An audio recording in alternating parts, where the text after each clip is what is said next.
Namaskar, hello, good evening to all of you. Welcome to NCERT's special live phone-in program of NISHTHA 2.0 for secondary level. My name is Tanvi Khurana, and before we go any further, let me just introduce you to NISHTHA. NISHTHA is a national initiative for school heads and teachers' holistic advancement. And under NISHTHA, we have certain courses which we discuss on this platform. You're watching us on PMeVIDYA channel number 6 to channel number 12. And every day we discuss certain courses. So this month we discussed course number 10, 11, and today we are going to discuss course number 12, which is toy-based pedagogy. If you have any questions regarding toy-based pedagogy, then please reach out to us through our YouTube channel, which is ncertofficial. In the live chat box, you can simply write down your questions and share them with us.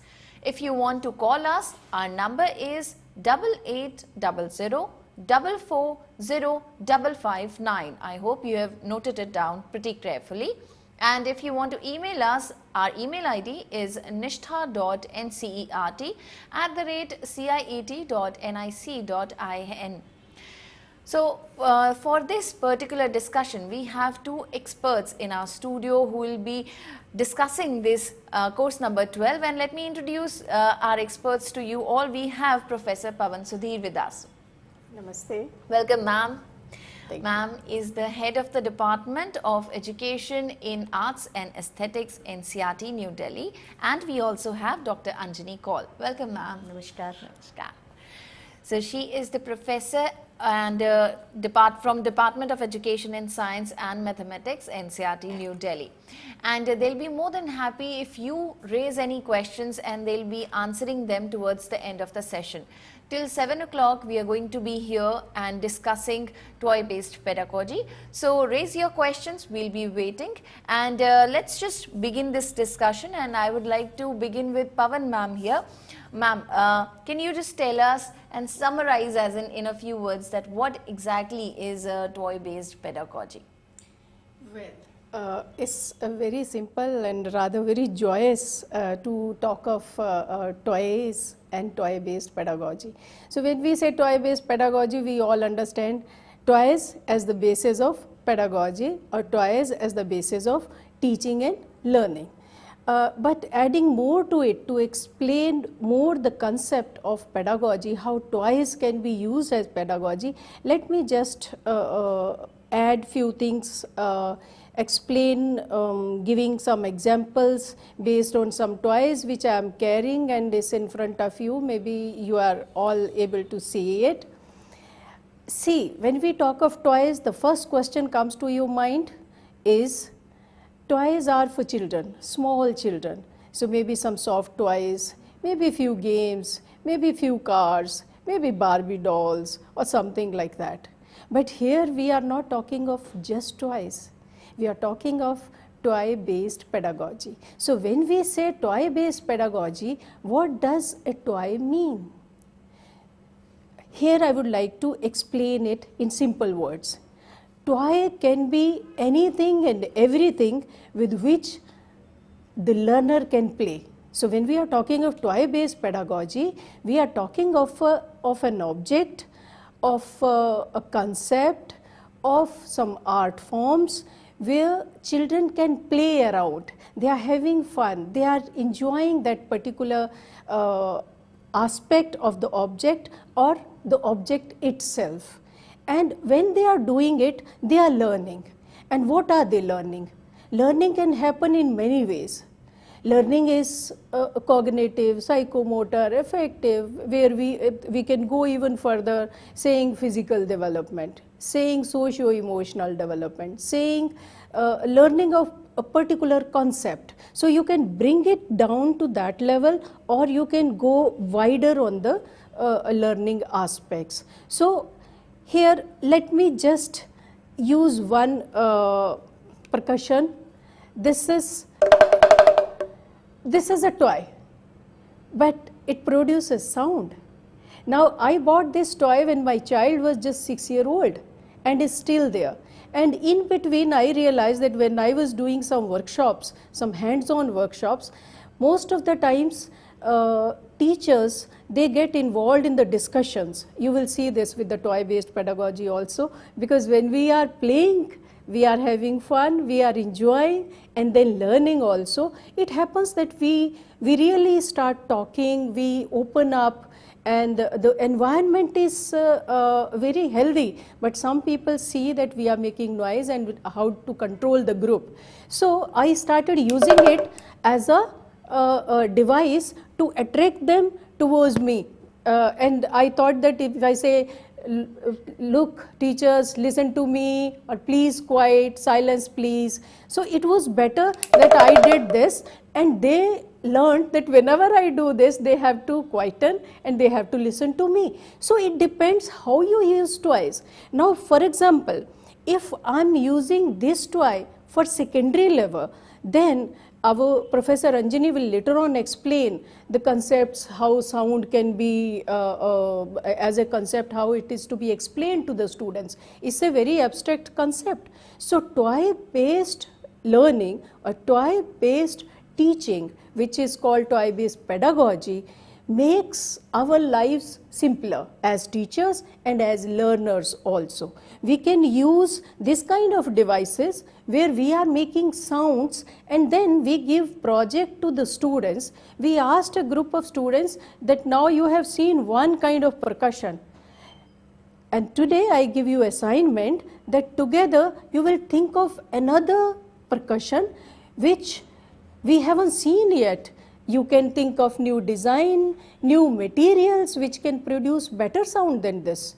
And just imagine those 4 to 5 children sitting together discussing on the percussions, how long they will go and what all they can create. Don't you think that this way these toys can become a great source of learning and development? Same goes with these items that you see as furniture. Yeah, this is from a place where bamboo is in abundance, so children did not have any problem, so they produce this. Now just think of geometry. When we tell them shapes, we talk of angles. These are very abstract things unless you show something in concrete. And here is what they are making. Maybe when they made, they did not realize that they are working on the angles, because some of the children knew, because we made them visit to the carpenter, we took them to the workshop where they saw that how particular objects are made, how the furniture is made, and then with the waste material from there, they started making this. But once this was ready, don't you think it's easier to explain the vertical, horizontal lines, parallel lines, angles, how the line is perpendicular, how this angle is like 90 degree, and different kind of concepts of mass and geometry can be explained, including the area. So there are so many things which with the help of these toys you can do. So now is a piece of furniture, but I am calling it toys. Why I am calling it toys? Because it's not a furniture where somebody can sit, not even a child can sit on this. So in the definitions of toys, you will find that is very clearly written that any replica or any miniature of a living or non-living objects, you know, which we use in daily life, can be called toys. Now, so far I was talking of objects. Now the human beings. You can see this particular human being. This is a toy and is from a particular island. The moment children look at it, they'll understand that this toy belongs to a particular tribe, to particular region, and this can be used for so many subjects. So there are so many things which we'll be exploring during the process in the other questions or questions asked by you. But to sum up on the toy based pedagogy, I will say that toy based pedagogy can make learning from one subject to another seamless. It can explain the abstract concept in a very concrete and clear manner, is joyful, is participatory, because when we are working on these toys, then every child is involved. It's not made by teacher, it's made by children together. So everything and all aspect of learning which are covered in the pedagogy, including assessment, is happening in the toy-based pedagogy. Yeah. Okay. Now, when you show these toys, I can sense that they are of utmost importance and we can learn a lot from these toys, and this is not just a child's play. True. So, Anjali ma'am, can you tell us that how toy-based pedagogy can help in interdisciplinary and multidisciplinary approach? Yeah, if you really ask me, by default, you know, toy-based pedagogy helps in interdisciplinary and multidisciplinary approaches. So, if we talk about multidisciplinary approach, where we are examining any issue from multiple perspectives, so where we are trying to weave in number of subjects.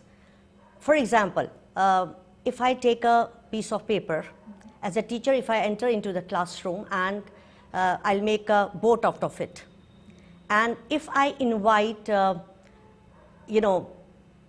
if I ask students to come out with what they feel when they see boat, so obviously the first thing will be rainy season. When we talk about rainy season, then we talk about floods, okay? When we talk about floods, then somebody may say, you know, at certain places we see drought also where we cannot, use this boat. Then somebody may talk about, along with drought, some may say water scarcity, okay? Somebody may talk about various forms of boats, advanced boats. Some children may connect both with work, some may connect with economy. So many aspects, so many issues, and it is going on automatically. We don't have to think. You just have to pose this certain things, certain toys, as Dr. Pavan Sudhi said just now. Similarly, if we talk about interdisciplinary, where we talk about 2 or 3 subjects. For example, in detail we'll talk a little later, but if as a teacher I take a kite in the classroom, fine. Now it's very easy to make kite and children can be involved in the process of making toys. Yes. So if you take kite in the classroom and ask children, they will talk about mathematics, as madam just now talked about mathematics in this particular chair. She talks about angles. Similarly, with kite they can talk about various angles. They can talk about mathematics, they can talk about surface area, they can talk about, perimeter, all these things. Now, as a science person, somebody may ask about the flying of kites, right. Okay. Somebody may say, may connect kites with the festivals, Makar Sankranti and all, isn't it? So here we are trying, in interdisciplinary, we are trying to weave in 2 or 3 subjects. Well, here I would like to say one thing. We'll talk about this in little detail little later on, but when we say kite, if I'm taking, as a teacher, if I'm taking this kite in the classroom, well, let us involve students in making this kind of a toy. And when we say we involve students, as madam said just now, this is not made by the teacher, this is made by along with students. So when we say that we have to make any toy in the classroom, as a teacher, I must take care that we have to work in groups. And when we work in groups, we have to make heterogeneous groups. And when I say heterogeneous group, this means we have to involve children with different abilities and background. Remember, let us give equal opportunity to all children, especially children with special needs, Divyang. So they will also get involved, they will also have that joyful kind of a learning. Here I would like to add, as a science person, if I have taken a kite in the classroom, one kite I have already made, I can ask these students, as I said that you have to make groups. One group may be asked, you have to make innovation, you have to understand. See, at secondary stage when we talk about toys, it's not that we have to just have fun with toys and that's it. We have to understand the concept behind it. Only then this pedagogy will be successful. So when I say students that this is the kite, you have to innovate something. Usually we'll see in kite you will have a pointed tip there. Why this pointed tip? If I make it blunt, what will happen? In kite you see tail. If I'll cut this tail, what will happen? If I'll add 3-4 tails, what will happen? If I change the shape of the kite, what will happen? So different groups working differently, and then see how far we can fly kite, and then the science behind it. A person of physics may talk about this concept in a very decent manner, particularly at secondary and senior secondary stages. So I think this kind of opportunities we should give to the student, not just simply taking a toy in the classroom and discussing. Of course, that is fun, but let children explore and let them innovate and let them have joyful and creative learning. That is so true, and then we can see the creative side of the children. Yeah, Yes. I would like to add a little bit to what Professor Anjani said. Actually, we should promote this, that when we plan session for one particular subject, all other teachers should be involved. Yes. That's what we are Yes. really promoting. It would be interesting, because you see, in traditional teaching learning, what we do is we are focused on our subject.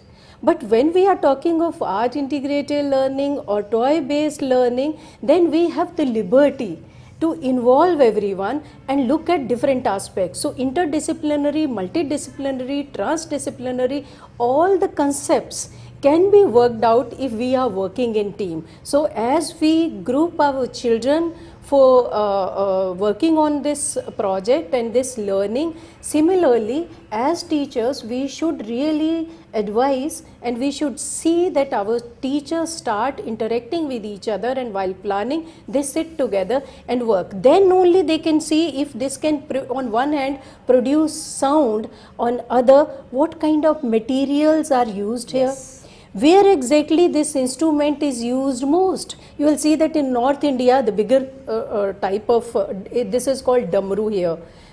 I'm not aware if in South, because I didn't see this percussion in South, but in North India we saw that even in Guga, Naumi and all, the team is singing and playing the damru. So based on this we can talk of social side, the cultural side. We can also bring in the songs, Yes. because all those songs are either related to the crops, True.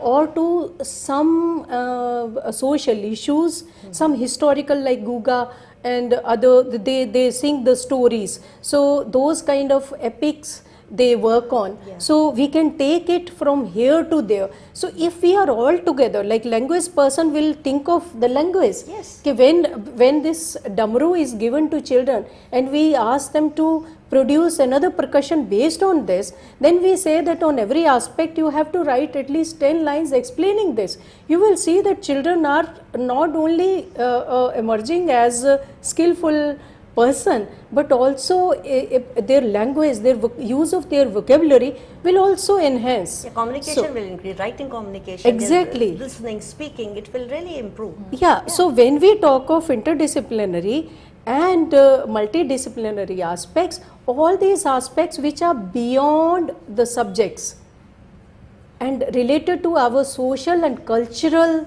learning will also be included. Actually, let us not to work any, you are trying to say that let us not talk about anything in isolation, Isolation, you know. yeah. Let's integrate and invite other teachers so that, you know, it's going to be fun then in the classroom. Yeah, That's true. Because That's it's a learning for teachers also. Yeah. We are, frankly speaking, we as a team at NCERT also exploring and learning a lot, because it's a new area. And I'm sure that when our teachers work in teams, they will learn from each other and their own concept clarification will develop overnight.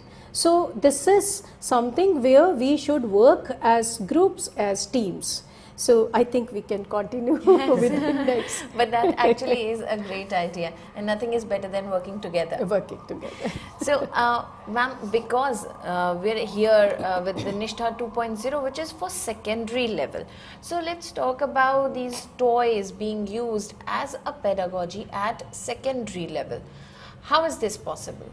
Yeah, actually in my first question itself I tried to highlight this issue that when you go to market, because we all have faced it, you go to the market and you ask for toys, just do it, and you will see that they will only talk of toys which are for tiny tots. So only nursery kids, at the most up to 8 or 12 years, after that they don't think of toys. But here we are talking of secondary level. But tell you very frankly, friends, that now we are in it, we have started seeing and exploring all these toys from that very angle. So to make it clear how from these kindergarten to secondary we can travel easily, is that if I give this example, that this furniture piece given to a child is a piece to play with. So the child is playing with it. But when I am talking of secondary level, students who are in 9th, 10th, 11th, 12th, they will be given this as a project to create furniture. So they can create new designs, and while working on that, they will, because at the time when we are planning the strategy and the adding or linking our learning outcomes and the competencies which they need to develop during the process of toy-based pedagogy, we will design the activities in such a way where children are given this kind of questions. How we can do this? So maybe you can give them a question that or situation where you ask them that there is a family of 6 people. So there are some old people who are of age 60 plus, and there are 1 or 2 kids who are of this age. Now you have to plan furniture for this family and discuss it among your group. Just think what kind of material you will be using, and for material you give them one condition, that it should be locally available. So whatever is regional, local, for example this is made of bamboo, but suppose you are in an area where bamboo is not available, then you have to think of other materials. So we can create this kind of situation with this kind of conditions and just give this problem to our group of secondary level students, and they'll create those toys. And they might create smaller toys, but when they are planning, they have to plan that if one old person is sitting here, maybe this kind of chair is better, is reclining, and here they have made it higher, but suppose a person 60 plus or 70 plus we are talking of, then maybe the front legs should be even shorter and the person can recline even more. Yeah. So let them think, let them create this kind of toys, and also work on do it yourself kind of we call it DIY kits. So at secondary level we will not make children only play this, they have to create. Maybe you give pieces, they make something out of it. Maybe they play with this kind of cup and volley. It's a very old toy. We have used it in our mathematics exemplar also. You will see this in NISHTHA module of toy-based pedagogy. There the teacher has used it with this kind of motion, that how this can make circular motion. So you can see that my hand is not moving that much, but the ball is moving. Yeah, and she said that along with this we will use some material so that when we are doing this we also create shapes. So she is working on mathematics, but when I bought this toy, this was for some other purpose, and this is to bring children like control their movements and try to, I'm telling you very clearly, I'm not able to do it. My son does it very well, and children do it very well. They do like this. Oh, great. Great, I could do it. Yeah. Maybe it's because of the camera that I could do it. This is very difficult, and you have to focus on it. It's a skill. Not every person can do it. So this can be used for so many things. So what I'm trying to explain here, that it's not difficult to work on toys and work with toys at secondary level. Rather, it's a fun, it's a real learning, in-depth learning of so many concepts of science, maths and social science, and of course language apart. And now, thank you for touching it. So I remember that I have to talk about this also. When we talk of toys, children play with these tiny objects. Now you know that this is an animal. And at senior level, whether it's in science or it's in social science, or it's in like in social science, is in geography also, is in history also, there are many things which are related to this. Now this is an art piece made with lugdi, or we call it paper mache also, with clay, and not the Kashmiri paper mache. This is a simple paper mache where the clay with the paper is prepared, and it's very light rather, and is durable also. So children at secondary level can prepare a set of animals where there are so many animals, and a teacher can talk about these animals and the geography and the history. When this, like for example, there will be many such animals which are not seen now, but they were there, and we can talk of evolution, we can talk of other things based on this. So at secondary level, things are like is so much in number that very difficult to sum up here what should be there at secondary level and what not. Just a tiny piece for those who like jewelry, ornaments and all. This was also prepared by children with the help of clay. The same clay which was used there as paper mache. So they were doing Indus Valley project, and in Indus Valley there were small animals and then toys like cart, then there are seals, then there are human figures with metal and with terracotta. So the teacher asked them to go for the beads and seals and toys. So they created this, and I thought it would be good to show. And when children are working on this kind of project, I saw that they come up with such fancy designs. You will not realize that from Indus Valley to the modern era, how far these children can take things and how fast. We can't even think that given liberty in the classroom with the toys, what all our children can become. They can be so creative, and they can end up as great designers. So at secondary level, there is no depth of examples. Anything, everything around you, you just think of that and let your children use it as toys.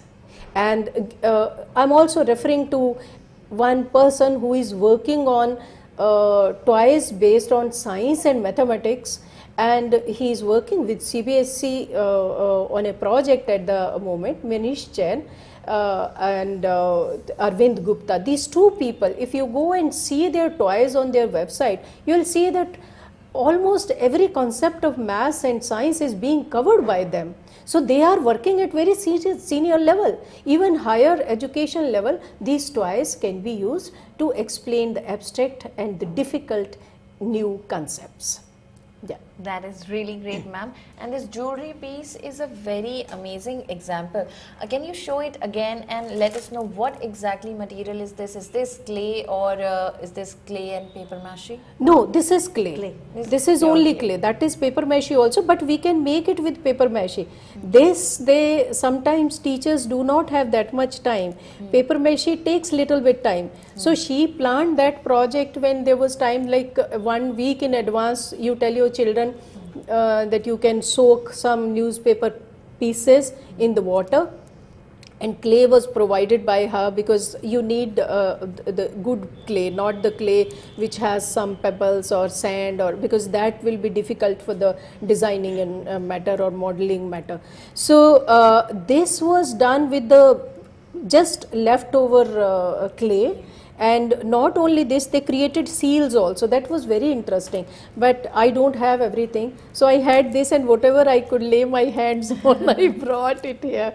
But I tell you, teachers, this is so interesting that this time we are explaining, but I am very sure that after some time we will be getting knowledge from you, because you will be working with your team of students and creating all these things, and we'll be asking you, please share with us, because it's going to be fun. And you know, I would like to add here what Professor Pawan is talking about this. You know, she has talked about the jewelry and, you know, connected with history and our culture and all. Yes. See, only those students and teachers can make this who have little idea about clay. What kind of clay? What is the particle size? Okay, what is the distance between the particle where the water can clinch? Right. Only then things can be made, otherwise it will break. So you have to know the science behind it. As we said, multidisciplinary, interdisciplinary, as she said that we have to involve teachers, other subject teachers. So things will be easier and it will be fun and, you know, joyful in the classroom. So subject knowledge is also important. Very important. And from this, Professor Anjani reminds me of the temperature also. Yes. Suppose we are doing it with the clay and we want to make it permanent, then we have to convert it to terracotta. And when we are doing terracotta, then this is to be baked on a particular temperature. Yes. So all your cutlery, this coffee mugs, tea mugs, and all those things, ceramics, the nice pots you have at home or you see in the museums and in shops, is all based on that baking. If you want this kind of glow, then what kind of temperature is to be maintained. So all that is science, the physics. Without that, we cannot really work in our kilns. Right. Yeah. So toy-based pedagogy, we can use it in making the learning joyful and experiential. Absolutely. Ma'am, would you like to highlight some points on this? Oh yes. See, I think we are all fascinated with toys. Children of all ages, even we. The moment, she did like this, so we are talking about sound. So, as she said, if I have to talk about sound in the classroom, what will I do? If I'll start, teaching sound on a blackboard, so children will not have that kind of interest. So, as she said, she was, when she was using this in the teacher training program, so teachers were really attentive, So, that's a kind of fun element which one can introduce in the classroom. So, it has to be joyful, it has to be experiential. How? If I, for example, if I take a lattu in the classroom, okay, and we all have seen lattu, it has a pointed tip there. So if I have to teach mathematics, obviously I will spin it, and we can ask children to look for its volume, its surface area and all. And as madam said, that if we use this lattu, we can create beautiful art creations if we spin this lattu. Okay, we can ask children to write about this lattu in different languages. So children will have interest for other languages, respect for other languages. Okay, then of course science. When I move lattu, we can talk about different concepts of science, rotation, gravitation, torque, etc., etc. And you can pose this question in front of children, that if when we move lattu, it spins, okay, and when we leave it, when it spins, it's stable. When we leave it, it gets tilted. Right. So the science can be discussed there. And when we say experiential, as I said earlier also, you have to give that kind of experience to the children. Like we all say, hands on, minds on. Only then, children will have that fun and they will create certain toys with their own hands. and particularly if I belong to a place where we have indigenous and local toys, isn't it? So if I belong to a certain place, as madam showed this bamboo, you know, so if I belong to a certain place where we have all these things, I will have that you know, belongingness with this particular toy. And I would like to know the process, which is what kind of process is gone, you know, when we are developing this toy, how we have developed it. I would like to know as a student. Then if I am creative, if I am innovative, I may make much better toy than what is lying in front of us. That we can do. And then to know about this process, since product is in my hand, I'm really enjoying this looking when I look at it. So when I want to know the process, obviously I will talk to my elderly persons, I will connect to my community. When I connect to my community, I will connect to my cultural roots. So so as I said, hands-on, minds-on, it's going to be fun, it is going to be experiential. That is what is toy-based pedagogy. It's like one thing will lead to another and then another. Yes. Beautifully explained.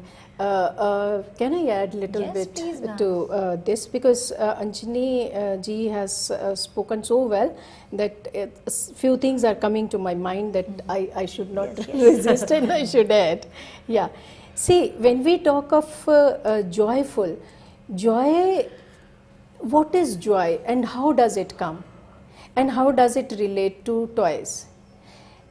You talk to any child of toys, the moment you talk of toys, they are relaxed. But when you talk of subject, and especially of those subjects with they have fear of, Yes. and the teacher and the classroom, which is very formal system, you know the difference. So bringing toys and bringing arts and crafts to the classroom adds real beauty to the environment. And when we practice toy-based pedagogy, if you look at our exemplars which are there for every subject, you will see that in the beginning we have spoken of icebreakers, and icebreakers with the help of toys. So a toy is used as an icebreaker, and nowhere we are saying that today we will learn about the science, about the sounds, and sound, you know, is physics. So today's lesson is very serious, children, so let's be ready for the sounds. So one is this way of introducing it. Another is you have 2 or 3 small percussions, you do it and they think what is happening, ma'am is playing damru or ma'am is playing a rattler. And then you say what kind of percussions you remember from your childhood to till date, till today, that you would like to mention after I made this sound. Maybe they'll think of so many toys, and you see their fear of sound as science, as an abstract concept is over. So they are already participating, every one of them, including Divyang, because you are not putting load on them. You are just giving them a space where they are all connected to you and to the environment. And after that, you give them this activity to do, and you will see that they have joy. Because just think of that child who made it. The moment they complete something, they make something, their joy is great. And then explaining those concepts which are there in this object are very easy. And you tell them that you have already done it. I am talking of angles, but you see you have done it. And this particular piece you can't see because you are seeing it through camera, but it has bit of fault. One leg is slightly smaller. So when I am putting it here, this leg doesn't touch the surface. So without being judgmental, this particular object, toy-based pedagogy, gives children opportunity of that 360-degree evaluation also, where child himself, herself is evaluating the project and the product, because child can see and they are very honest. I tell you, if you ask them what gaps or what fault you think you have in your object, so they themselves tell, ma'am, I don't know why, but this leg is shorter, it seems. You see, if I sit on this, this will tilt. See, So, Ma'am, show it again. yeah, you see. So I don't have to tell children, our students, that where is the fault. They know where is fault. So these two legs are not equal.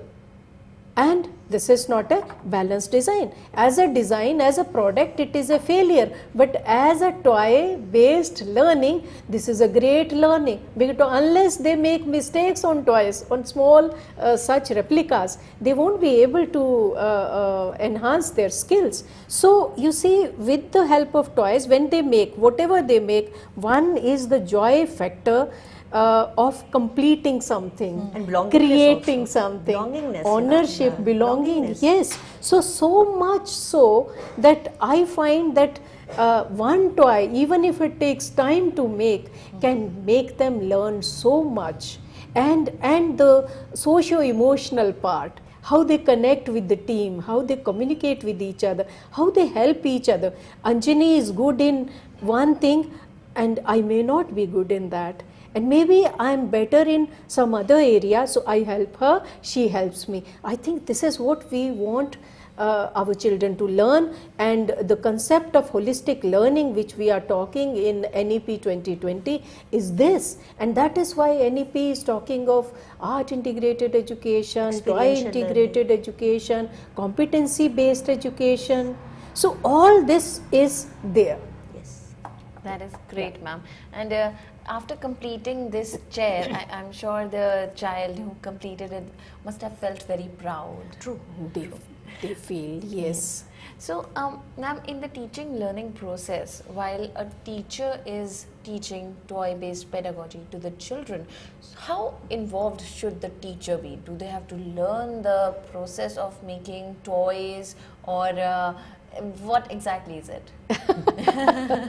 It's very easy to answer because you can see that I am not a toy maker, but neither Anjani ji is. So two of us are explaining toys, and these toys are made by either some students or some with the help of some craft teachers or science and math teachers. So friends, saying in one sentence, not exactly. You don't have to, as teachers, you don't have to make toys always. And yes, if you can, why you should not? Because you are also growing, you are also learning. You should also have that joy factor in teaching. So when we are teaching, we are learning. And I tell you, when teachers start, I do it with my teachers when we do the capacity building program. Things which I don't know, but in particular reason, for example in Kerala, I saw how they are doing particular craft, I didn't know. So it was fun learning with them, though I was their key resource person, but they became my friend when I was making mistake, and honestly I was saying, I don't know, but I think you can do it better. I know the pedagogy part, I am there to plan and design the activity, and there are other people who can make it. So coming to the point, yes, you can make it, you should make it if you can. But if you cannot, then don't restrict yourself and avoid toy-based pedagogy. There is lots of range of toys around you. There are traditional toys, regional toys, which we call, that you must have seen. There are rattlers for kids. And there is science, which maybe so far you were not concentrating on, but now you can start looking at those toys from that angle. There are craft pieces, there are terracotta toys, there are wooden toys. There are so many clusters in India which are there mentioned in our module also. You can explore that. And you can see the demonstration films there. You will see that we have tried to bring in different flavor in different exemplar. So in all subjects we are trying to give different kind of toys. So toys not necessarily are made by teacher. These are available in your surrounding. These can be made by the children, but it's good if you also try. Yeah. Absolutely. And it will be fun for teachers as well as children. Yes. So, ma'am, if I'll ask you that toys have certain categories. So, what kind of toys or games would you recommend, for the children for pedagogical use? Any particular category? Yeah, I think all kinds of toys can be used for pedagogical process. Okay. When we were all children, we have played with cycle tires. We have played with shells. We have played with coconut shells. We have played with soap solution, where we used to make bubbles of soap, isn't it? So many things. We have played with twigs. We have played with leaves. So many things. But yes, since we are talking about secondary stage, as you grow older, you start thinking, because concepts are going little deeper and depth is increasing. So we go towards board games. We all know about snake and ladder. We know about Ludo. We know about chess. So all these games can be converted into educational games. Okay. And we have also done in NCERT also, in our department also, we have also come out with a toy-based pedagogy, one book, which I think teachers must look into, and it's there on our NCERT website, where we have created toys and games. We have created toys, and from the toys we have created games. So, and not only indoor games, we have created outdoor games too. So, if teachers will go through that book, they will understand and they can develop, as madam said, they may or may not, but they will get an idea, how to create a game, and particular educational game, particularly for science I'm talking, there are number of games we are talking about. Okay. So as I said, when you go a little older, you talk about board games, then now it's a time of digital world. So we all enjoy these digital games, particularly secondary, and when we say secondary stage, and NEP 2020 says phase 1, phase 2, we say 9, 10th, 11th, 12th, so children can talk about digital games. And then we have robotics.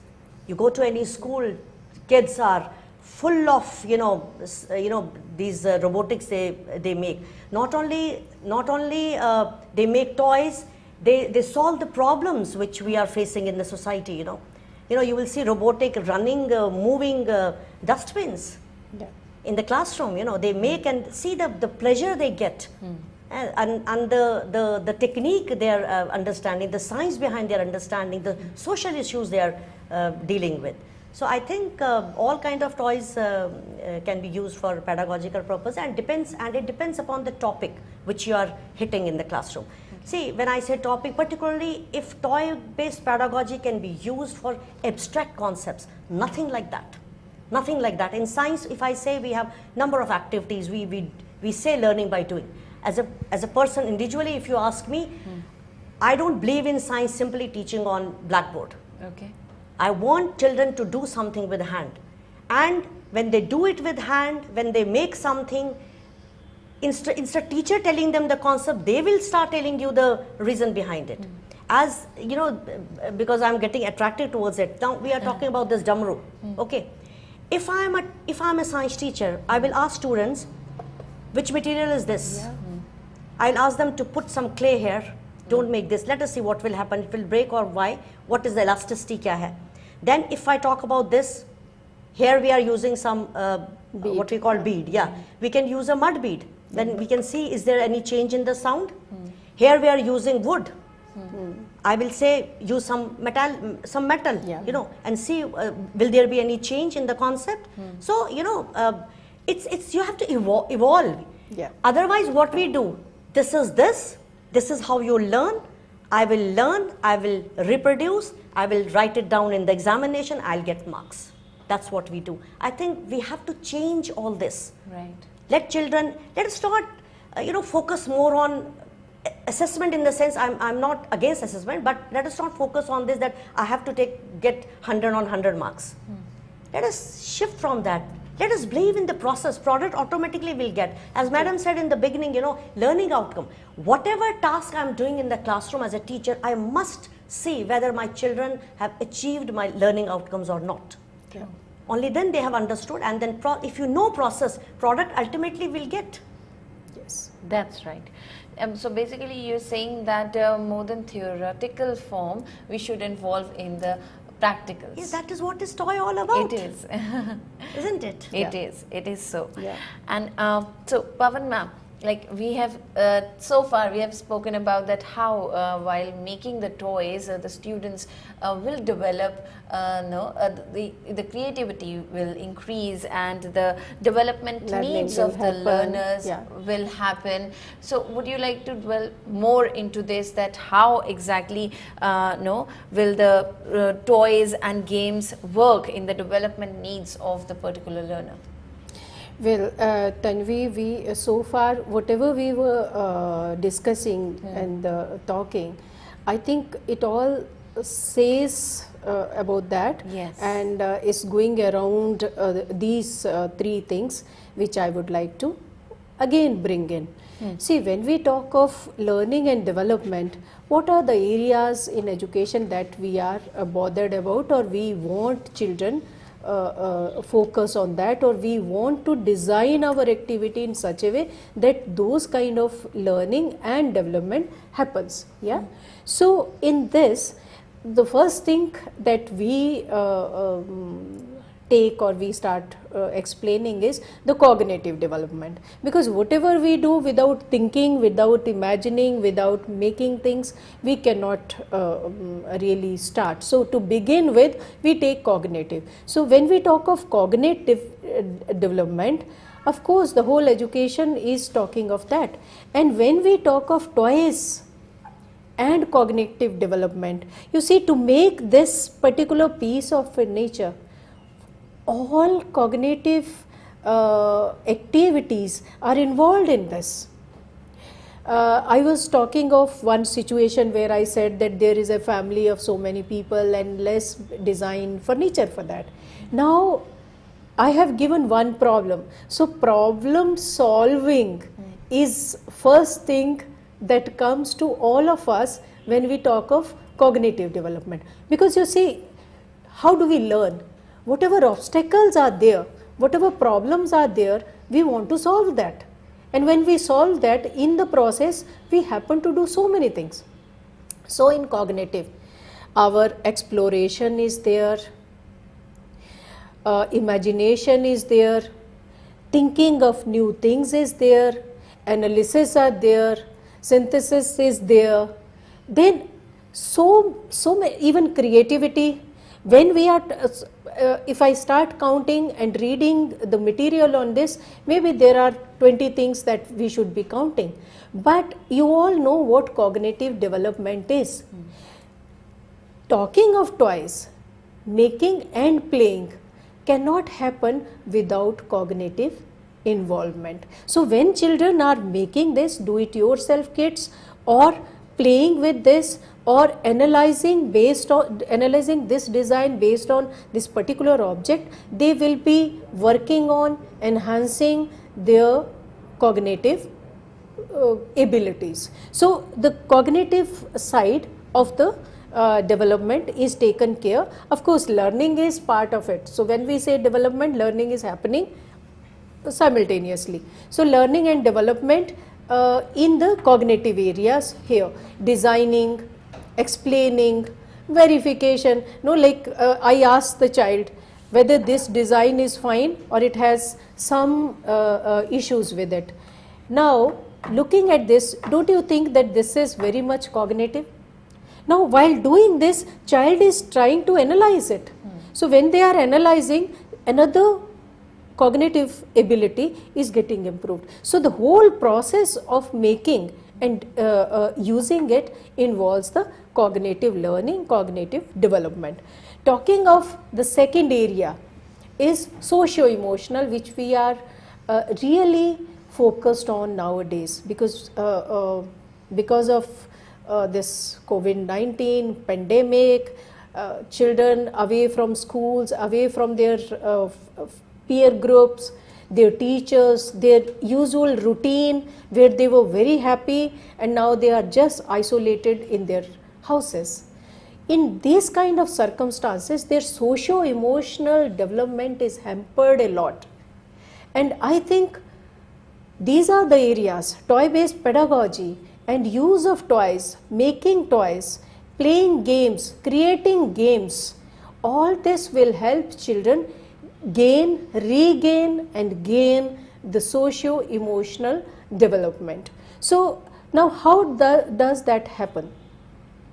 When I am making all these things in a group, even online these activities are happening. Today one principal was sharing with me in her school, because we developed the exemplar with the help of teachers and principals of school, so that we don't miss on certain parts, because I am not a school teacher, I am a teacher educator. So when we talk to teachers, they know where the problems are. So when I was talking to the principal today, she was so happy and joyful, sharing her experience, how she was able to entertain a class, bring joy to the class where she was not supposed to teach, she was just on a round. She said that she entered the classroom because there was no teacher in the classroom, and she asked the students, and they were class 10 students, and she said, what are you doing, which subject you are supposed to study? They said Punjabi. So now she said that I don't know Punjabi, no. She told herself, I don't know Punjabi, so what should I do? Because I am principal, I should do something. So she remembered that these children had made boats, because if you see the module of toy-based pedagogy, this particular module on boats and how the interdisciplinary planning was done based on making of boat and playing with the boats. So she said, you made the boats, and those boats were beautiful. So do you know where all you have used these boats and what all you have told us about the boats? So they started this. She said, is there any state in our country where boat race happens? So they said, yes, it's in Kerala. Okay, so boats are also related to festivals. Okay, and have you seen kites? Because Ma'am Anjani was talking of kites, so at that time also I wanted to share this experience, but I restricted myself, because sometimes it's really not good to intervene and then take the discussion to a direction where it's not supposed to be. But here it's very much relevant. So she spoke of two things, one boat which was made in that classroom, and this classroom did very good science and language lesson based on that.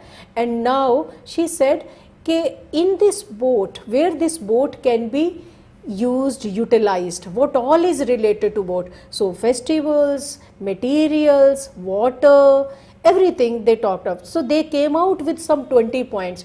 She said, okay, now with these 20 points, you will think of one festival of your liking and you will write it in Punjabi, and your teacher will come. She is busy with something else. So when she comes, she will take your written notes, and whichever note is the best as per your teacher in Punjabi will be sent to me, and we will felicitate that person in the assembly. She said, I was amazed that teacher came with so many essays, or you can say the notes, and she said, ma'am, what did you do in my class? They have all written so well, and every child has written something different.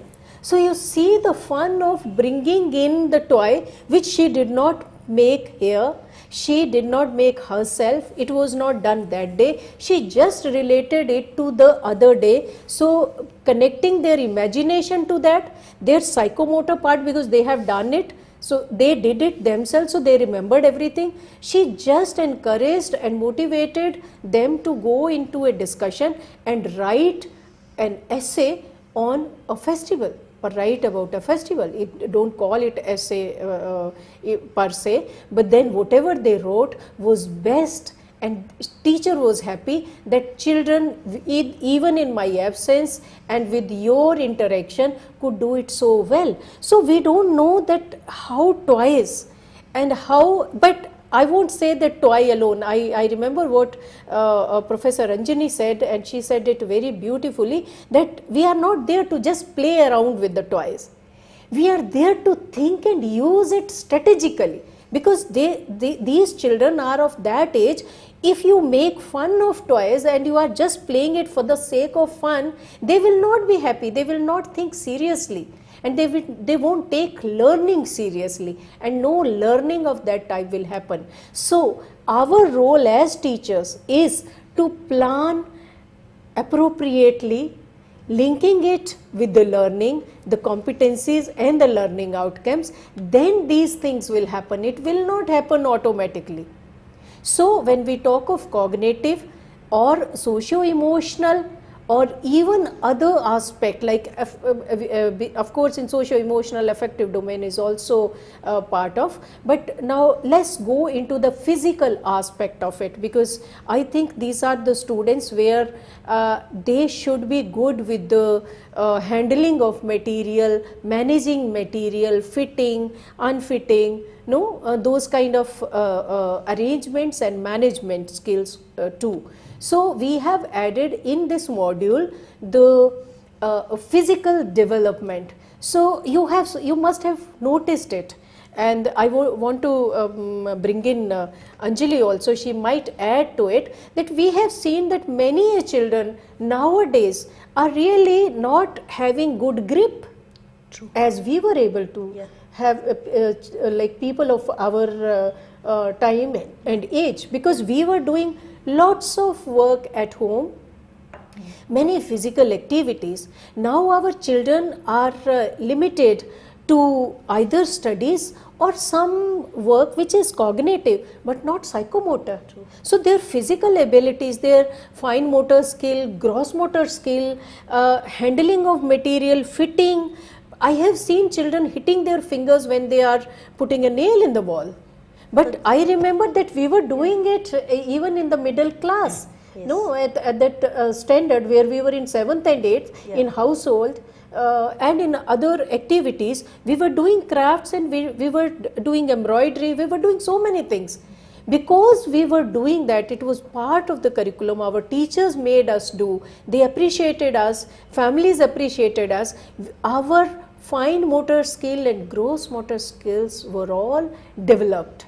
But our children are not getting that opportunity. So friends, this is high time that when we enter the secondary stage, we let our children play with tools, fitting, unfitting, making it themselves. Even if they do it wrong, never mind. Unless they do it wrong, they will not understand what is right. So even if there is a mistake, let's not be judgmental. Then you will see that their physical development based on toys will happen. One more thing I would like to add here, though is it should have been said by me earlier, but when we do toy based pedagogy, let's not be bothered about the product as much as the process of learning, because here we are using it as a learning process. This is not a product which I am going to sell in the market. So I should not be condemning or judging my children for making mistakes here.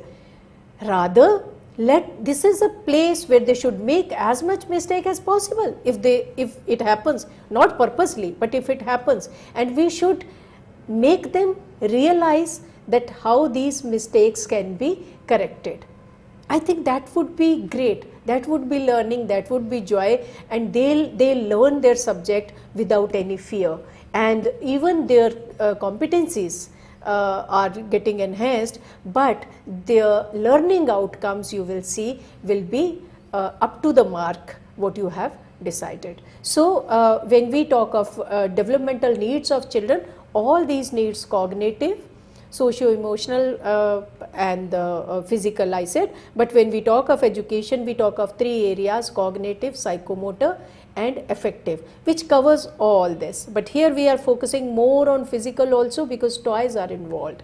Socio-emotional, especially because children are isolated in today's time. So that is the reason that we are focusing on this. But there is a whole range of developmental and learning activities which you can think, and you can better think, than me, because I may be limited to certain things, but you are working with children, you know how much development can happen through toy based pedagogy. And many outdoor educational games can be developed.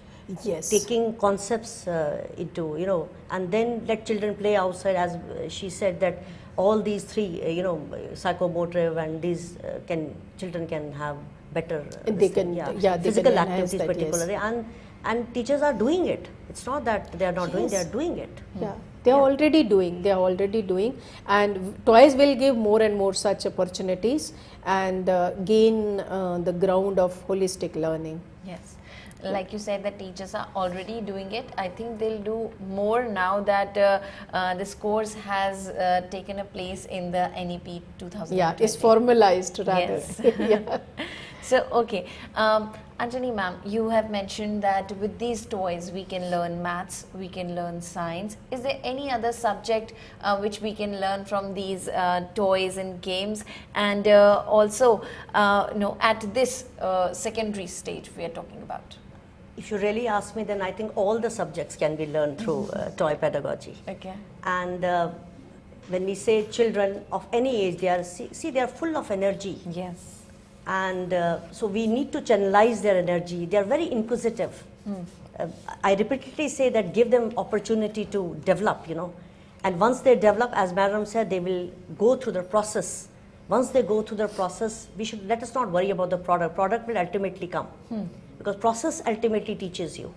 So we name any subject at secondary stage, whether it's physics, chemistry, biology, any social science, then geography, history, accountancy, any subject we can, art, any subject we can name. So all these subjects we can use toy-based pedagogy.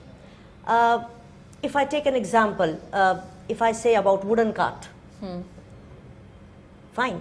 So through this wooden cart, we can teach various concepts of physics, which we have already given in the NISHTHA module. Yes. And through this wooden cart, we can talk about various practices, agricultural practices, which we deal in geography, isn't it? Through this wooden cart, we can connect our children to the village life, particularly children who are staying at urban places. There is a game, as I was saying, that outdoor games, it can be done inside also. We call it in Hindi stapu, hop notch. Yeah, hop notch. So that can be played through this game. Have you ever seen that? It's kind of a rectangle and squares and all. Yeah. So mathematics can be taught. We can talk about square. We can talk about square root, isn't it? Right. And through this game, we can talk about other subjects too, isn't it? So I think most of the subjects can be taught, and then if we have puppets, we can discuss about various stories which we handle in social science, isn't it? And then we can make children aware about the environment around us, how to make our surroundings clean through this puppet shows, isn't it? And then we can make children aware about various their voting rights, consumer rights, all these things can be taught through puppetry and all. And so many things are here, so one can easily handle. And then financial games can be made, where students who have a background of economics or maybe have a background of accountancy, such games can be created. And as I said earlier also, board games are there, digital games are there. So I think all the subjects we can connect by using these this toy-based pedagogy. Absolutely. Or maybe children can come up with their own yes, well, since you are just, kind of given me a hint, see, this is a kind of, we have created it. Yeah. And this is, we are talking about this. This is in the exemplar also. Yeah. Okay. So, just like that, I would like to mention about this. Yeah, I can. Yeah. See, what we have done here, we talk about reactivity series in class 10th. Okay.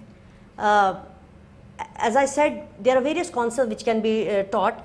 When I said about this stapu, where we play by folding one leg. Right. So how do you balance your body? We talk about control and coordination in class 10th, where teachers, can easily make children understand. So here, this kind of toy we have made. We talk about reactivity series in one of the chapters. Okay, and in chemistry particularly at secondary stage, when we say according to NEP 2020, when we say class 11th and 12th, here what we have done, we have taken a cardboard and we have pasted a paper on it, and this I can show. We have taken a needle and then kind of a hard board, or we can take any stick, and we have written names of the element. We have divided it into 12 equal parts. We have written names of the element, different metals, and then here we have taken a cardboard which we have divided into 5 equal parts. Okay. Okay, and we have named the solution, names of the salt solutions. And one can easily play, in detail teachers can look into the module, but see, if I move this, this is going to stop somewhere. Right. This arrow. Right. Okay. We have to make two teams, team A, team B. Okay. Team 1 will discuss may talk about any of the metal here or any of the element, and then when we move this, it has to stop somewhere. For example, if I say iron and when I move this and it will stop somewhere, then we can ask, team A can ask team B that whether this will replace this metal from this salt solution or not. Okay. So now, as madam said, cognitive, you have to understand the concept, only then you can answer. Then you're moving it, then you're preparing it. So all these physical activities are involved, isn't it? Right. So I think any concept can be taught. We really have to think, and then for this particular toy, I can say once we have made the toy, and then from this toy we have played the game, and we have made it tactile also. That's it. Yeah. So Yes. It's those in braille. children who cannot see properly, visually impaired children, they can also play this game and can give their 100%. Yes. It's not that they will sit in isolation and they will just simply listen and will not play, but with this game they can also be involved. Absolutely. So endless number of games can be created, and I think in all subjects. Madam would like to add here. No, it's really good. I was again, I have an example which I would like to Yes, share please. with teachers, that one teacher said that it's not only the subject, because they might be, again it's from Punjab, they were listening to some videos. They said that, ma'am, snake and ladder, because snake and ladder is one game which is used for so many purposes, for balanced diet, Yes. for health, Junk food. for junk food. Snake for will bite if you eat junk food. You will go down. It's If so it's nutritional easy. diet, you will climb the ladder. Yes. Yeah, so she said that she saw very good snake and ladder for spirituality.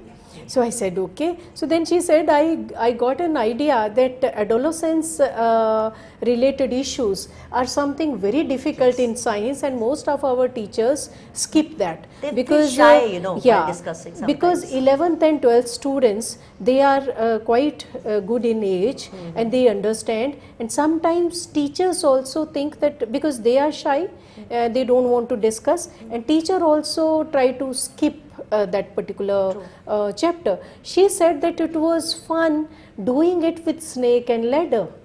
So adolescents behavior, and then if they do this, what can happen? So you see the board games, we have been talking of toys a lot.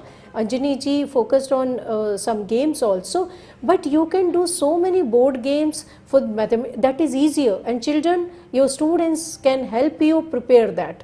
So the concept is to be given to them, and then you initiate it and they'll join in, and they can do that board game. And some board game are available even with some institution, like in the module itself we have said, and I mentioned Arvind Gupta ji, and then the person from IIT, Manish Jain, jo Gandhinagar mein hai, and then our own kids, like we have kids in NCERT, and some kits which are very much like toys and do it yourself kind. Our RIs are developing those kind of kits. So NID is doing, IIT is doing, NCRT and SCRTs are doing, and will be doing further. We are developing more and more. So there can be many board games, do it yourself. From this I remember one project which we are thinking of, because we are also coming up with a document where we are mapping toys subject wise and class wise. So NCRT is doing that, rather Professor Anjani is also working on that, and we all are contributing to that. And from that it comes to my mind that those kind of games that we are thinking will be in do it yourself. And we were thinking that if dolls, because dolls mostly go with the kindergarten and primary section, but think of dolls from historical perspective, like cultural, and in history you can go to one particular period, take medieval period, and then create dolls of that, and then those children who have created those dolls and they play that in a theatrical manner, or they do it with the puppetry, do you think they will ever forget that part of the history? So you can think of those kind of toys and games for this kind of learning also, and this will not only involve the subject learning, but the soft areas, the soft skills, the 21st century skills we are focusing on. Okay, so ma'am, we've got last 8 minutes left, and it's a very interesting conversation going on. I don't want to end it, but then because of the time constraint we have to wrap it up. But before leaving, I would like to ask you a few more questions. So we have seen the toys you've put here. We can see that bamboo is being used, wood is being used, and cardboard, and even paper mache is being used, even clay. So these are the materials you have used to make or to prepare these toys. Apart from these, any other material or resources you want to mention? And also we can see one more toy here. There's a bottle lying. Yeah, this is very interesting. Would you like to show it to our viewers? Yes, why not? So, because this is something which is very interesting, rather is a puzzle for all of us. Who haven't seen it being made, how this cork enters the bottle. Yeah. So there is a handmade cork, and a senior student has made it. So this is a question for all of you. So think how it goes in. Yeah. I thought you were going to end the session with this. Yeah, but talking of since less time is left, and I hope that we'll be having more and more such session where we can share with you, and in the process learn from you. And talking of materials, Tanviji, see, the thumb rule is that it should be material which doesn't harm our learner, our children. So there should not be anything which is sharp edge, there should not be anything which is toxic, there should not be anything which can like chemical reaction can really spoil their skin or their eyes, you know. So teacher has to plan it in such a way and tell students not to go into those kind of things. So those kind of materials we should avoid. But considering the secondary level, I think they should be made to explore different materials, as Professor Anjani also said, that we see this percussion made of wood. Most of the time you see all the drums made of wood, but there are some with the metal also. And what kind of material is used here? Most of the time it is leather. In leather also is goat leather. In goat leather also it is a different kind of leather, and the way they treat it. But there are some percussions with paper, some percussions with very thin plastic used, stretchable material like rubber is also used, so that makes different kind of sound. So there can be n number of materials. teacher has to focus on the local specific because what will happen if we don't go local, because you won't have material, you will plan something which is not in your town or in your city, and then there will be excuses that we don't have this material so we cannot work. So the first thing and foremost thing that we request our teachers to go local. So whatever is local specific, whatever is available, low cost and better if it is no cost, go for that. Visit the neighborhood artisans, how they are doing things, how these things are made, so that you get more and more such ideas. But when you are, as Professor Ranjini also said, that when we talk of toys, it's not only these kind of toys. I'm not showing you anything digital or mechanics, but there are robotics, mechanics, digital, all kind of things. So teacher has to take decision keeping the security and well-being of children in mind, low cost, no cost of our, so that it fits in our pocket, our school budget, and children can do it, and even if they spoil something, they should not feel bad that they have really wasted so much of money. Then it should be like utility based, so that whatever material, even if you have to buy, you think that whatever, like robotics and all, she gave example that it is a chalta firta or is a moving dustbin. So if children are doing those kind of project, very good, that will go in the national science exhibition also, or maybe in toys for art, this Kala Utsav also, which is approaching very soon. So you can use any material, farm waste or agriculture waste, even the industrial waste, if it is not non-toxic, those kind of materials can also be used. So I would say that there is no limit. I might not go out of the box when saying things, but you as a teacher are much more aware what is there in your surroundings. But I think it has to be environment friendly. It has to be. Yeah. And if we don't know that whether it is environment friendly or not, it is biodegradable or not, let us do an experiment and see. If I'm not aware about this particular material, is this biodegradable or not, let me experiment it, find it out, and then use it. It's a very, very important point. Thank you, Professor Anjani, to adding this to the discussion. Yes, it has to be environment friendly. Yes. So we have to save the environment at all costs now. At all costs. That's the priority. Okay. So thank you so much, ma'am. And it was a great feeling that I am here and I'm in a conversation with both of you, and it was very interesting. And lastly, we have also received a compliment for you from one of our viewers, and the viewer is saying thank you, madams, for enlightening creative pedagogy. Thank you. Thank you so much. Thank you very much. Rather, we will be grateful to all of you if you start using it and sharing your joy of using it successfully with us. Absolutely. Yeah? And creating new toys. Yes. Yeah. I'm sure the teachers who are watching this session, they are definitely going to use these toys a lot more often with their children in the classroom. Thank you so much, ma'am, for being here. Thank you. Thank you, Tanvi. Thank you to all the viewers for watching this session, and I really hope that you enjoyed. Well, if in case you have missed this session, then please watch it on our YouTube channel, ncertofficial. It's already there, and if in case you have missed the earlier sessions, they are also there.